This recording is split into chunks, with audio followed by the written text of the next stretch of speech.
وشعب العراق وأراضي العراق. Iraq's Prime Minister Haider al-Abadi announces victory over ISIL in Mosul. أيها العراقيون انتصارنا اليوم. Dear Iraqis, our victory today is a victory against tyranny and against barbarism. I announce from here to the whole world the end, the failure and the collapse of the terrorist state of ISIL.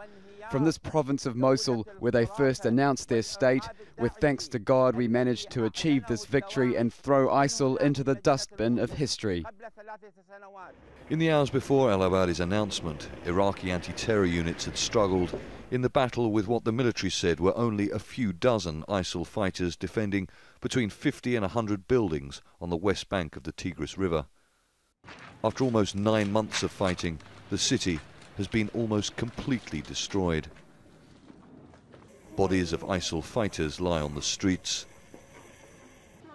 and along the rubble-strewn alleys, terrified civilians have appeared. The men are stripped to the waist, having been checked by the Iraqi military for suicide vests. Exhausted, underweight and traumatized, they've spent months hiding in their homes, 3 years living under ISIL. ISIL have ruined us. They took my husband away. We fled towards the security forces. May God help us. The Iraqi security forces have hoisted flags close to the river. Commanders say they are still concerned about ISIL sleeper cells operating in the area. This hospital in the Kurdish region of northern Iraq has been treating some of the wounded. Jazeera was injured when a mortar hit her home in western Mosul. Her son was killed in the attack. The fighting was so intense it was 2 weeks before she could be taken to hospital.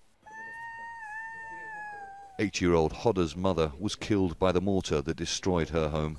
She's been lying in this hospital, barely able to move, for 3 months. Hospitals in the Kurdish region of Iraq have treated around 30,000 people injured in the battle for Mosul. Around 5,000 to 7,000 of those suffering serious head and spine injuries. This is 8-year-old Jumana. Now, according to her family, their home in western Mosul was taken control of by ISIL. ISIL told them not to move, not to leave the home, and ISIL set up sniper positions on the roof.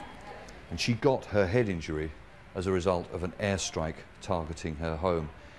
It's a graphic example of how ISIL hid among civilians, fought among civilians, and often used them as human shields.